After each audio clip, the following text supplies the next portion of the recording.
I think that the thing that started with the Lark and that I've continued to develop in my work is place, a sense of place, and of treating the environment as a character in a story.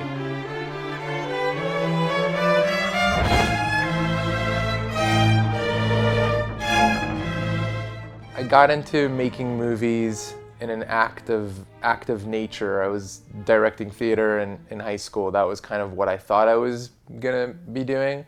And this play that I was directing collapsed during the Northridge earthquake, and that was a big bummer. And I had to figure out how to pick myself up from the ashes of that disaster. And film was the next logical step.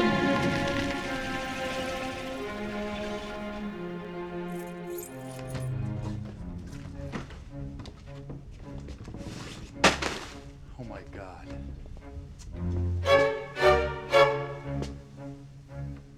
We've been burgled.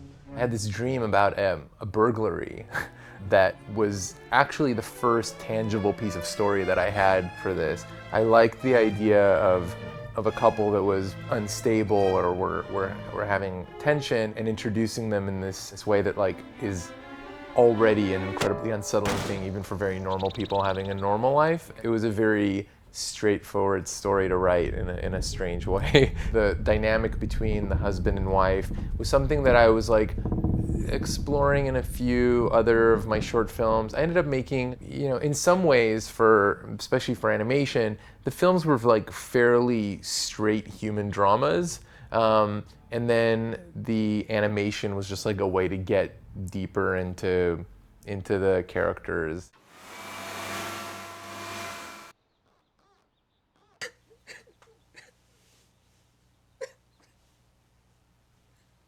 I always liked stop motion because I liked being able to shoot things through a lens.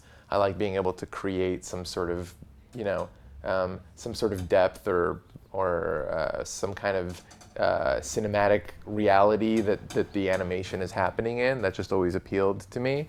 I ended up building sets of the house in the Lark on a soundstage at UCLA, and the sets were all black. The floor was black. The furniture was all black. Only the props and the actors were real. And so every shot in the film basically took place in a real environment. And then I spent a long time cutting the actors out frame by frame. I knew that I wanted the environment to be a character in the thing and to have an emotional relationship with the characters.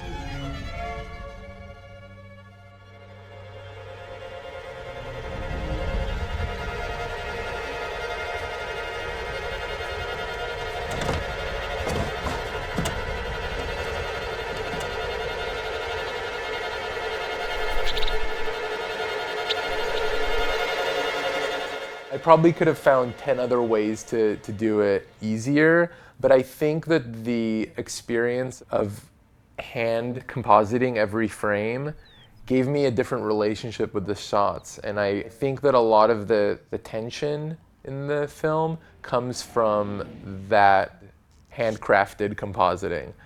So it gave it like a jitteriness that right when I started to test shots started to get me excited, and it began to feel like what the movie was.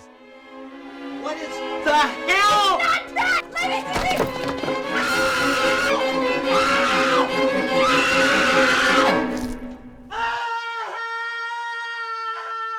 That process was incredibly laborious, and so I spent like a year holed up in my apartment compositing.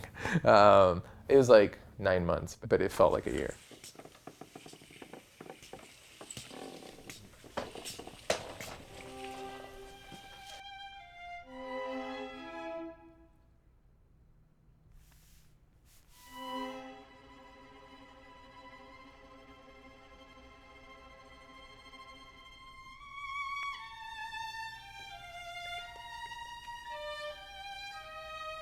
So I turned it in, and the film got selected for screening at the Spotlight Awards. It got an award, and those awards are held at the DGA. And it was a crazy night. I had no idea what I was going to be doing after school, like when I got out of school. But that night kind of changed my life. I mean, it's like those cliche stories where there's like an agent in the audience and you get a call the next day. In this case, the dude came up after the screening and gave me his card and said, like, send us a copy of it. And it started getting sent around at the agency, and they signed me, and that was kind of me getting my foot in the door. You couldn't pick a film less predisposed to get someone like a directing career in Hollywood, but I lucked out.